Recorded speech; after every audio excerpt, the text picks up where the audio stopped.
Hey everyone, welcome back to the show. This is John Clark. I'm a licensed therapist and a business coach at privatepracticeworkshop.com. I'm very excited to introduce our guest. And just as I say that, X'd out her official bio. So that's how my day is going. I was just telling McKenna I have a 2-year-old who is making it her full-time job to keep me awake at night. And so my days are kind of reflecting like that. Anyway, McKenna Sweazey is a digital empathy and remote work expert and author. With a career spent working in global organizations, from corporates to startups, managing remote teams around the world, she's refined her communication skills to be as effective in person as from 6,000 miles away. Her book, How to Win Friends and Manage Remotely, is coming this fall from Career Press.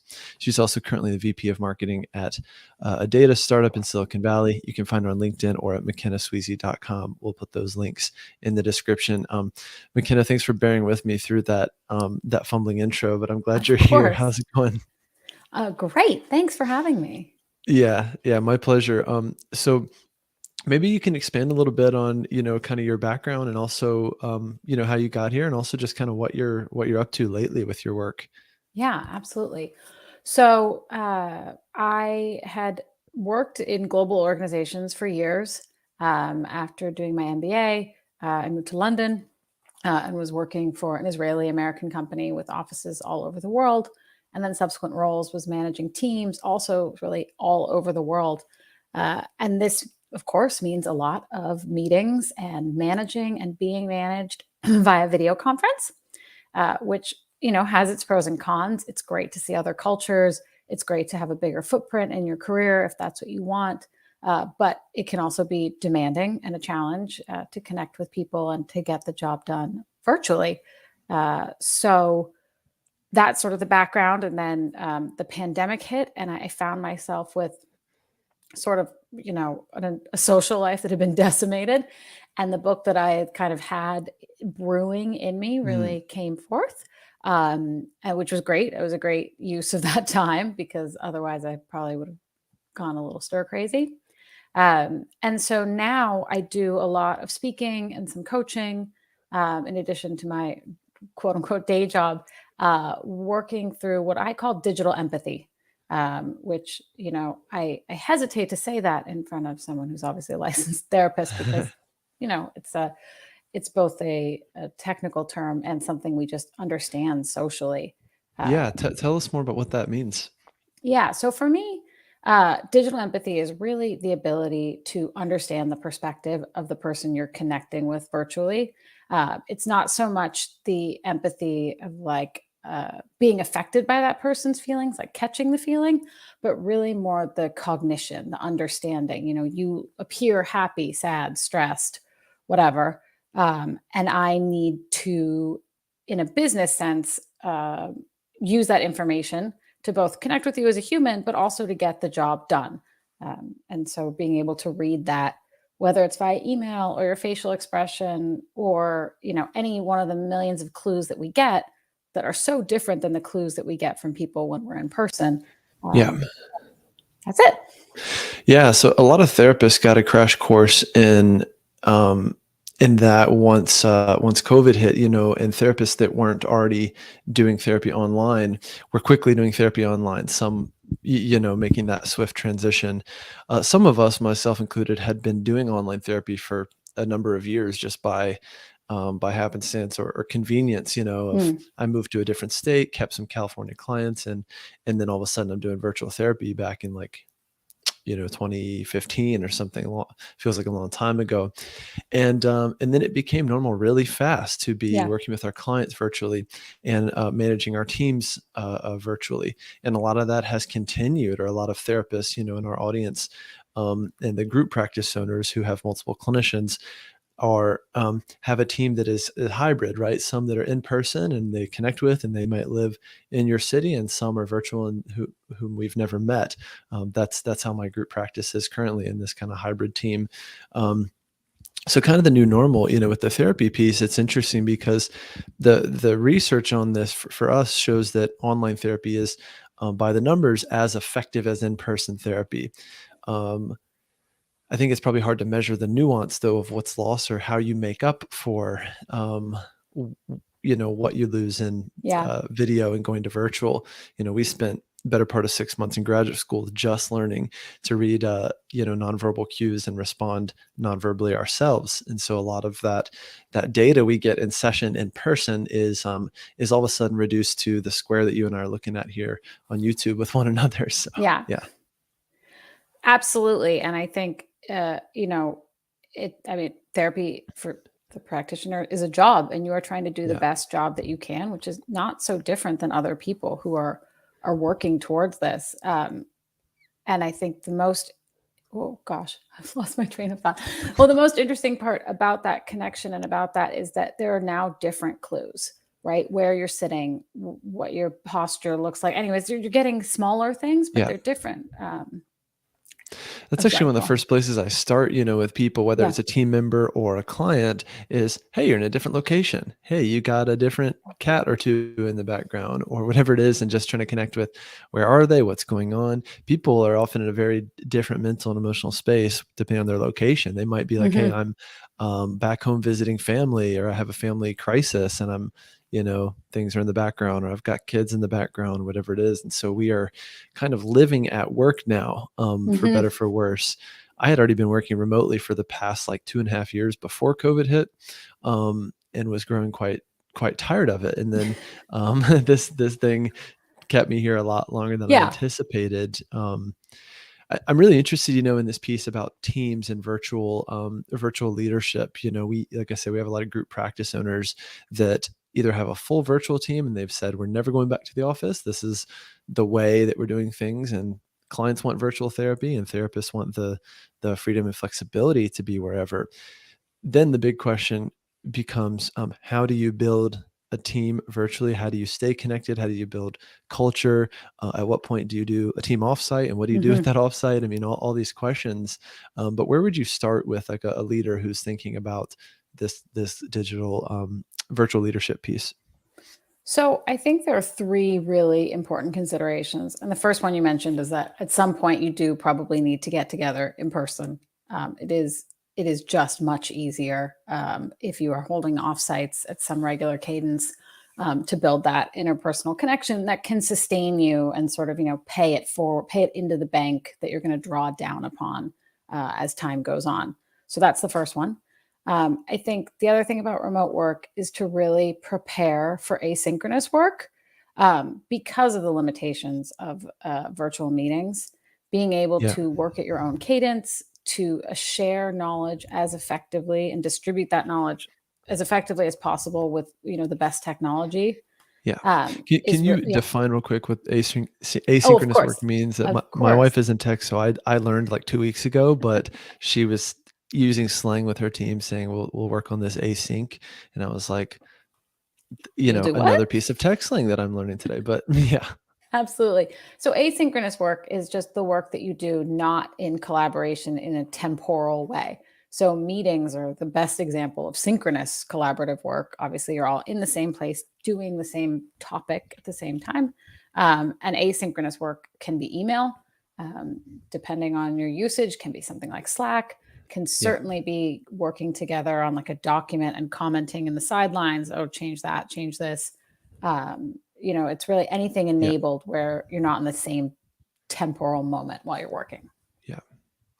Uh, Before moving back to San Francisco, I lived in Paris, and that is a very solid 9 hours ahead of San Francisco, Mhm. where I had clients and team members. And so our overlap was quite small and quite precious during the day.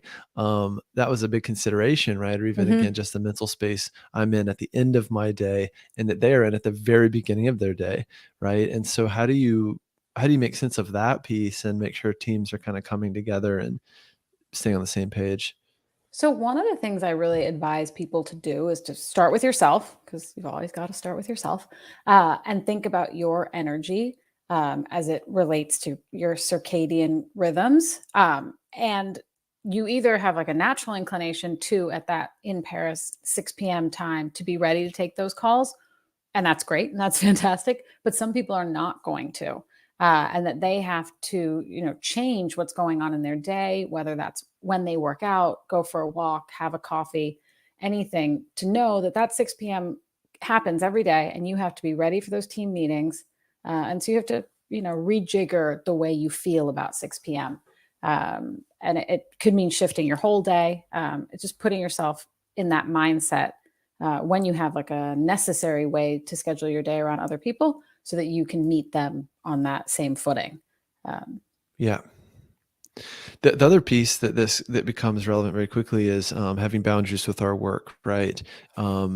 I think this is very difficult. A lot of my therapy clients, as well as my consulting clients, struggle with this because like I will do after this call, I will shut the computer very quickly and go pick up my daughter for an appointment, right? Or just run upstairs, and all of a sudden I go from this job, whatever I do here, who knows, to being a dad and a husband and all these things, right? And that transition can be very quick and very disorienting. And your mind is still going, your mind's still at work, you're yeah. still getting Slack messages, right?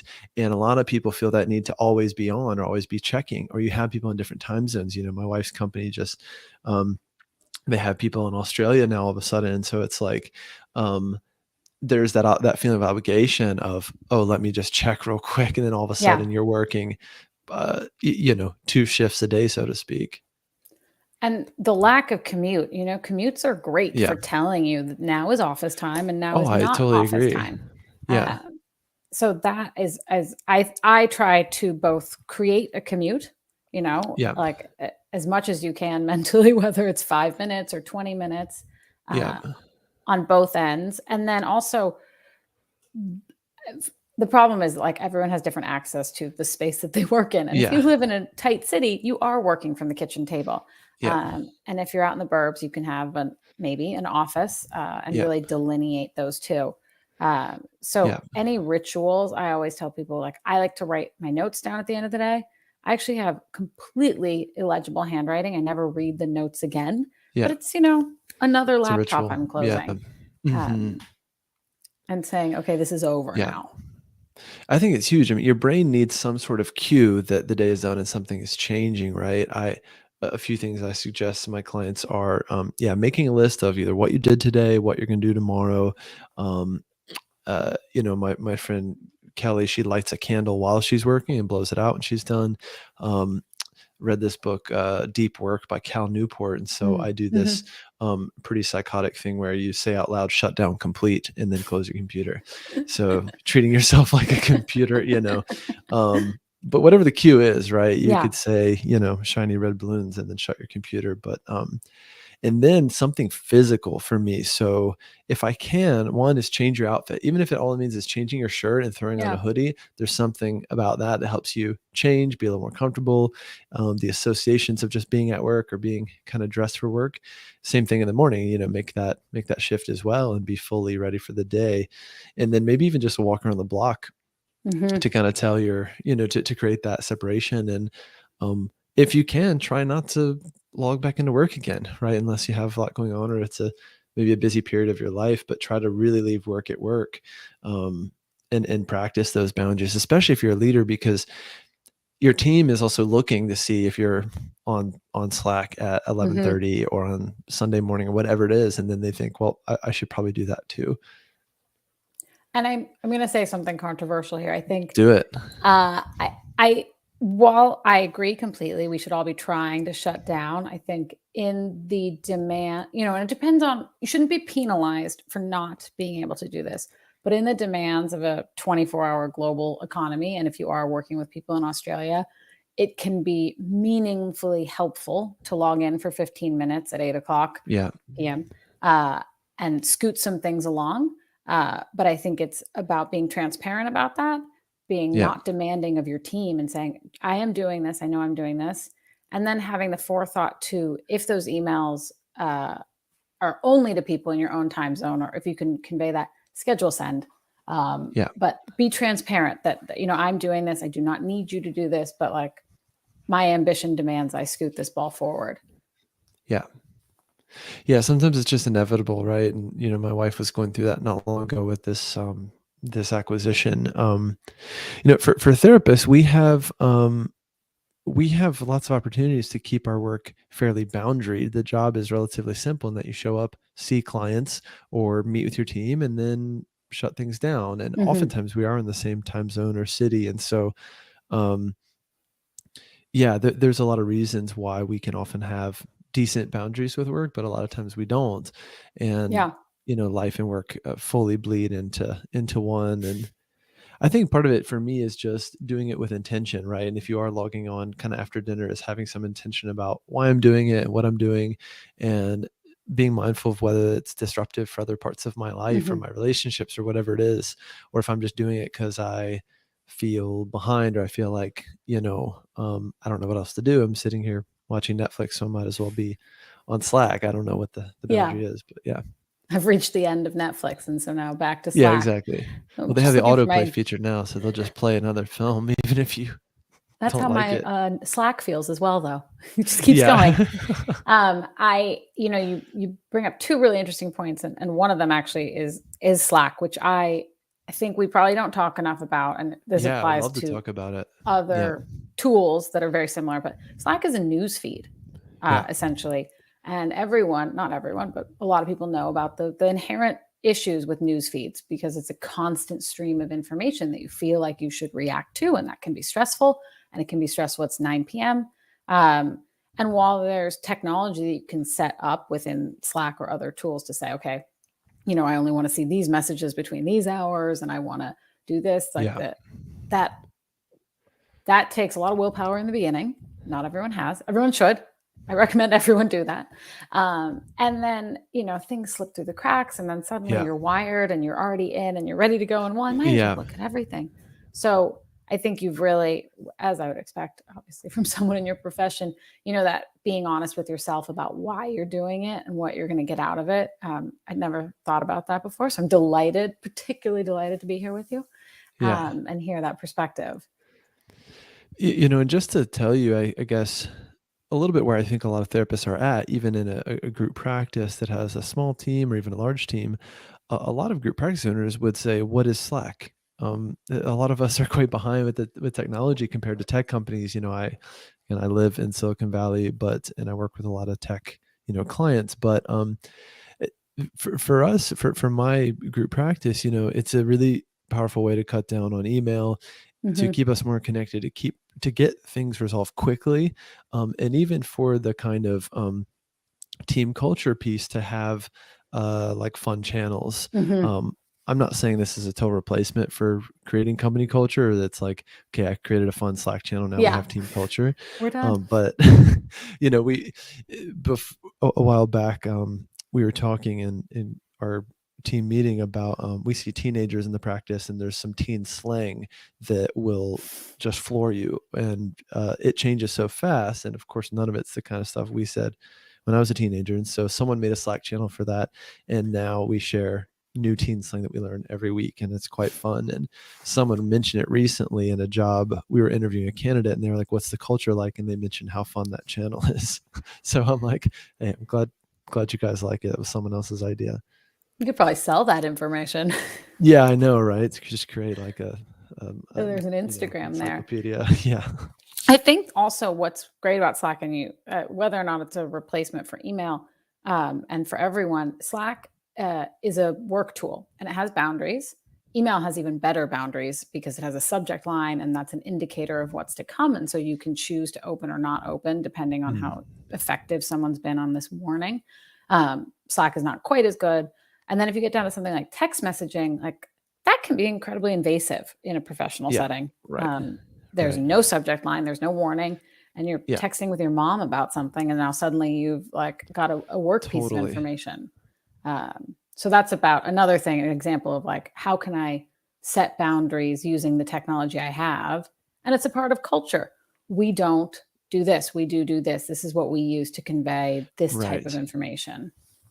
And if you don't tell team members how communication works here, they will just text you, right? I mean, they will, violate those boundaries because they never existed. And then a lot of leaders will be frustrated when they are on vacation, or in my case, if I'm with my daughter, right? And things are falling in my lap or getting texts that shouldn't be happening. So ultimately, it falls back on me to not have communicated that. For those, we got a handful of people here live on YouTube. If you have questions for McKenna or for me, feel free to ask them. We're talking about this idea of digital empathy and virtual leadership, and at least for me, it's quite interesting. Like I said, I think this kind of virtual environment is here to stay, even for therapists. A lot of us, myself included, it's a hybrid kind of model. And even planning things like, an in person dinner, I have to also think about those virtual team members and how do we, include them and keep building culture right along the way. So, what other thoughts do you have about it, or and how do you help people with this part Oh, of business? my favorite thing to talk about is virtual team building. I think, and I think I said this before, that maybe I didn't. I've said it certainly today because this is all I think about. You can say it Um, again. I say everything 3 times. Good, good. Well, So the rule of three. Tell them what you're going to tell them. Tell them again. Is that when you are talking about a remote team or a hybrid team, particularly, it should be remote first. And so, if you're thinking about team building or team bonding experiences, not to say that you can't go out to dinner with the people that are around you, but that can't really be seen as like the proper team building. Team building mhm. happens with everyone. And it can be as simple and fun as a funny Slack channel that people really commit to. And it takes a very digitally empathetic leader to step back and let those channels evolve naturally. I Yeah. have been a non empathetic leader in my past and really tried to make the fun Slack channels a little bit of a forced fun. Anyways, I was trying, I mean, it could be a lot worse. Well, the Um, forced fun thing is a huge topic for me too, because I get a lot of questions of like, or even my friends who are in tech, they're like, in the middle of COVID, they're like, "Dear God, another virtual happy hour." Right? I can't do Horrible. 7 more of these this week, when I've already been on Zoom for 9.5 hours. So the forced fun part is very topical, and I'm very aware of that in my own group practice. So And I think there are activities that are better on a computer. I mean, the most salient example is obviously video games yeah. and any type of virtual escape room where like they are designed to be fun on a computer. So that's a much better team building experience than just sitting around and doing something that was good in person, like having a drink. Not, it's kind of weird over Zoom. So leaning into those ones that were designed to be digital. Um, and I've done like a cooking course, and that's pretty good. It's a little harder because nobody's like laptops in their kitchen. I've heard of teams doing painting classes, which is really great because it's both screen and not, and you Mm. have something to show for it.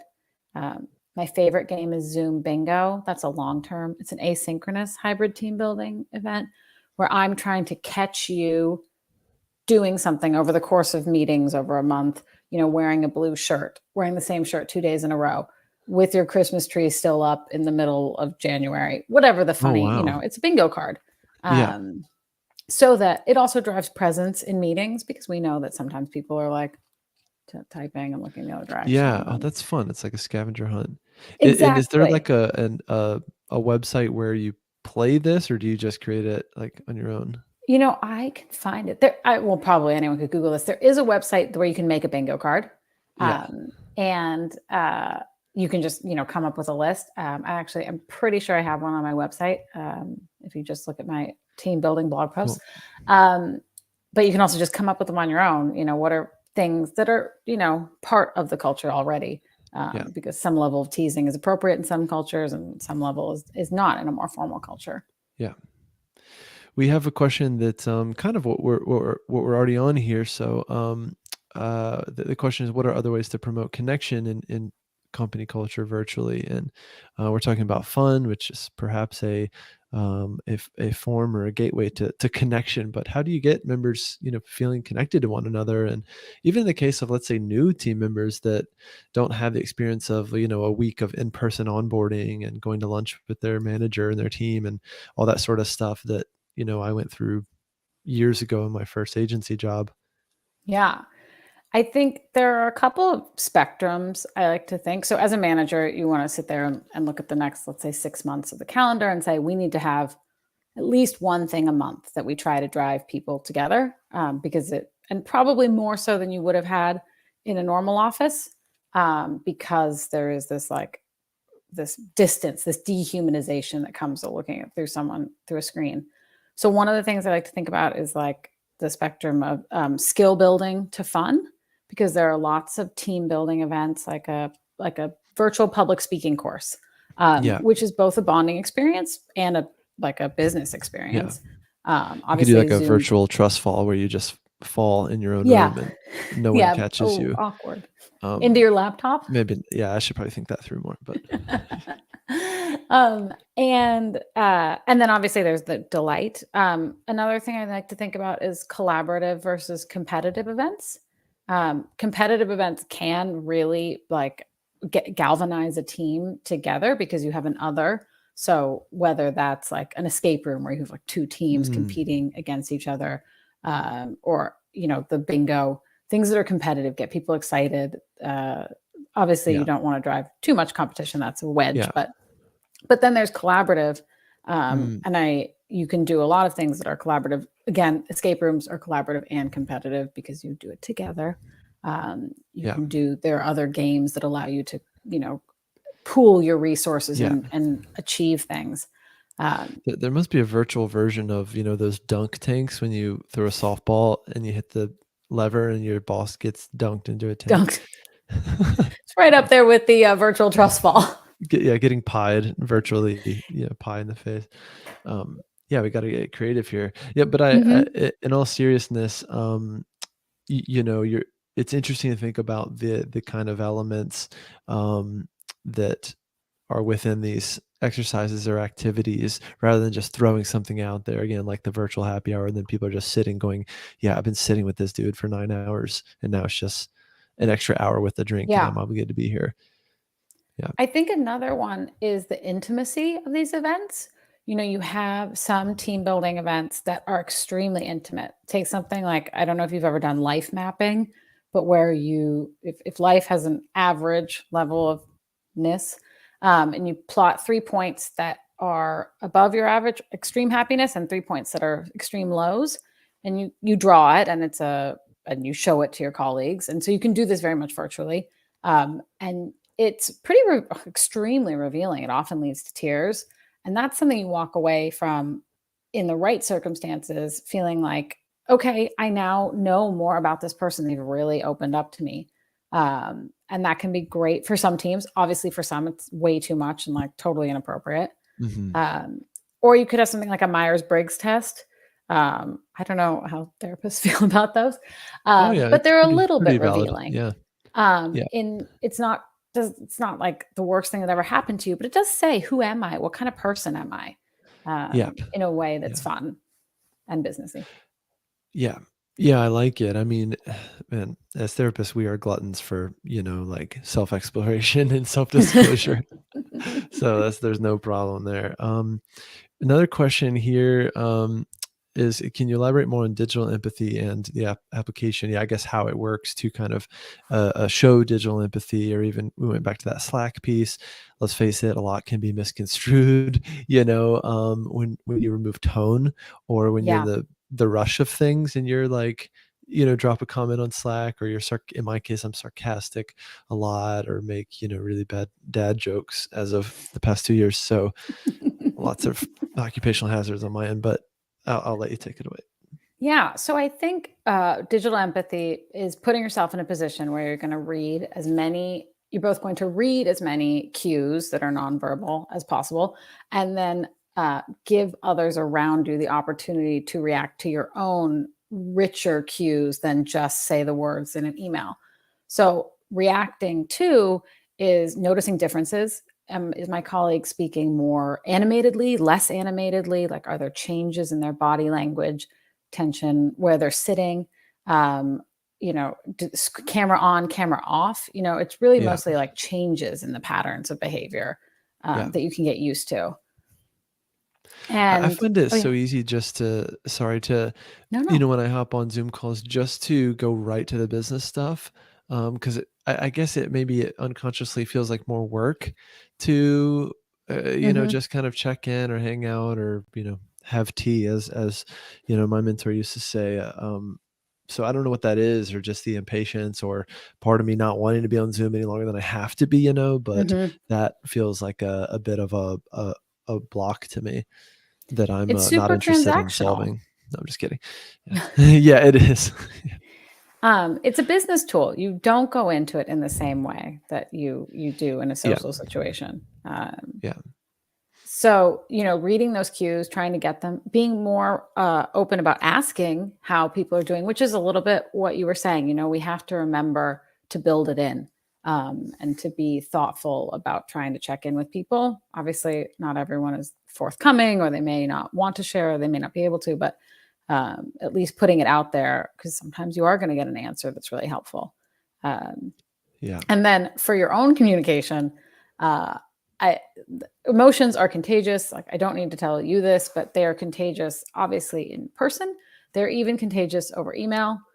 yeah, People know when people are upset, uh, but they don't always get it right.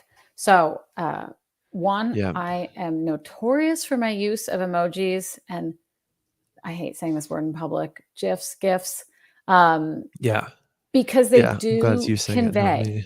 Yeah, Exactly. You're like, I'm not going to repeat that.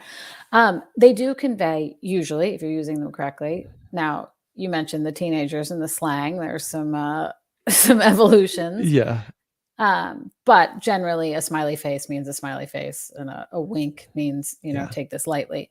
Um, yeah, but there's and GIFs can mean anything you want. So, being able to use that richness of communication, um, not writing things when you are in a bad mood.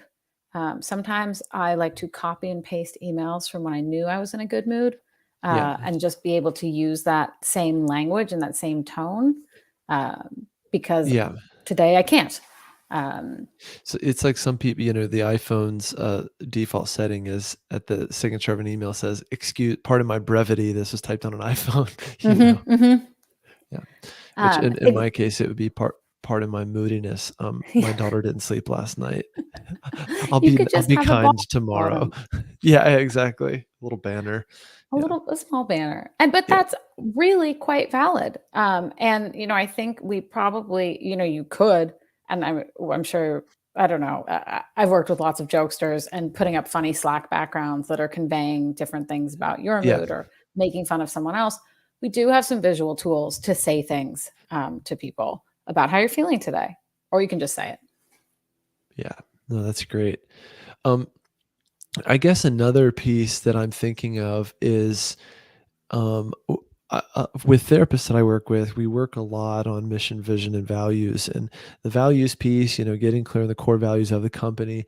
I guess I'm feeling like that piece has to be relevant here in terms of who are we as a company? What do we stand for? What are the attributes um, that we want to see in our team members and that we want to honor and kind of measure people against, so to speak. So does that come up with like the work that you're doing, or how would you even think about infusing values into this piece of kind of virtual team culture, company culture? So I kind of think, and have definitely thought about that. Culture is the manifestation of those values. It's Hmm. like what actually happens, and sometimes culture is what times people leave, how you react to someone when they are having a bad day. How do you swear in the office? All of these are things that should flow from what kind of culture, from what kind of value or mission statement we have as a business. And so I think one of the things I advise is kind of polling the team and asking, what three things happened this week that embody the culture, and then mapping those to the values or the mission of the business, because oftentimes there might be a disconnect. And you mentioned new starters. If you're a new starter and you come in and you say, we're a thoughtful organization and we value perfection over speed, which is not necessarily right or wrong. It's a thing. But then if you have a management team who's really like speed, speed, speed, and you're taking calls at 9 p.m. so we can get it done before tomorrow, That's a disconnect on what you are. And so one of those two has to change so that people can understand how they're supposed to behave. That's great. Um, we've got just about 5 minutes left. So I want to make so I'm gonna want to make sure that you can share anything that you feel like we've missed, and also I know with that you have a book coming out, which is very exciting and something I'd be quite interested in. So yeah, I guess what else should people know that we maybe haven't touched on here, and then love to hear a little bit more about the book as we get toward wrapping up here. Yeah. Gosh, I mean, I could talk about this for hours at a time. One thing we didn't really focus on too much is like good meeting hygiene. And when you're talking about being a leader and in the practice and you want to get things done, I think that issue I think comes to the forefront. I see it all the time that people don't come with an agenda, they don't come with roles, and they don't come with like a clear stated Mm, purpose. And back to, if you're in Paris and I'm taking your valuable 6 p.m. time, we better have a good reason for that meeting. yeah, Should we even be having this meeting? Um, what are we there and what are we going to achieve? And being yeah, able to use the tool then, which helps with people interrupting. It helps with, what happens afterwards. It helps with who should attend and who shouldn't attend. The more transparent you can be about like why we're using this meeting, the easier it is to schedule them, to schedule how often they are, who comes, uh, those big questions, which can be very yeah, annoying depending on how many meetings are on your calendar. yeah. Which for most people, it's a lot, whether it's Yeah. in our case with clients or in the case of my wife, it's team meetings at a tech company, and it's she works in L&D, and this is very much her wheelhouse, and they start and end meetings pretty precisely on time, and I've always been Hmm. impressed by that. And it can be a slippery slope, right? You go 4 minutes over because someone wants Yep. to hear themselves talk, and then your whole day is kind of screwed, and it's a respect thing. It's a culture thing for sure. And Exactly. yeah, and ultimately people need to get to be allowed to do their work as well and not Hmm. just be talking about the work all the time. So um yeah, no, the meeting hygiene thing is I think important. And again, just like people don't like forced fun, or they also don't like meetings that don't have a purpose and an Hmm. agenda and a direction. I think that's certainly something a lot of practice owners get into. Of I just feel like we should meet, so we meet, and Yeah. then you look at your team members and go, "What do you guys want to talk about?" And they go, "What do you want to talk about, boss? This is your meeting." It's like, I don't Why are we know. I just here? work here. Yeah. So And I think, yeah, that's great. that's digital empathy for me is respecting you and saying, what am I doing and how is it landing with you? And can I try to use your perspective to inform my behavior for the greater good in our business? And so that's a big one. I want to respect your time. I want you to respect my time. Yeah, It's a goal it's great. and a part of Great. culture. Yeah. Awesome. Oh, as we wrap up here, McKenna, what Yeah. else should people know? How can they get in touch, learn more about the book, all that good stuff? And then we'll obviously put links to things in the show notes, or if you're watching on YouTube, the description here. Awesome. So my book is available for pre-order now on Barnes and Noble and Amazon. It's called How to Win Friends and Manage Remotely. You can also check out my website. I obviously blog and newsletter like everyone. It's McKennaSweazey.com, or find me on LinkedIn. But yeah, I'm Awesome. always, thinking and writing about these things. I think it's such an opportunity for everyone to make their workplace more enjoyable in a Yeah. work from home scenario. Yeah. I mean, the timing for you and this focus is kind of incredible. And again, I think we're we're kind of just getting started. I look at Yeah. my own team, I look at my wife's company of, thousands and thousands of people that are now can live wherever they want, and they are going and Hmm. living wherever they want. So there's I think a lot more attention and resources that are going to be put into this piece of culture and the remote workforce. So fascinating stuff, and we have to keep evolving, think about what else we Yeah. can do to take care of our people. So this has been an interesting one for me, and I've got a lot to think about myself. Yeah, thank you again for doing this. It's been a great one. No, it's been Um, fascinating. I like yeah, hearing how different businesses have to approach, these similar problems. yeah. Some people are a little freaked out talking to therapists, but you know, I have a therapist in the there's family, this it doesn't bother fear that me. we're oh good, okay, yeah, that helps. That can go either way too, though. Some people are Yes. like, Yes, it can. um, well, for folks that are listening or again watching, we're going to be back here same time, same place. Looking at it for the next 3 weeks, we've got guests lined up every Tuesday, 3 p.m. Pacific, 6 p.m. Eastern. So if you want to attend live, hop on YouTube, just look up Private Practice Workshop, and you can be notified for the next live interview, or just hop on at 3 p.m. Pacific next Tuesday. With our next guest, Lisa Haggis, talking about branding. She's from realizeyourbrand.com. So that's one of my favorite topics. So look forward to that happening. And yeah, again, McKenna, thanks for being here. And it was really great to connect with you. Absolutely. Thanks for having me. Thanks. Take care.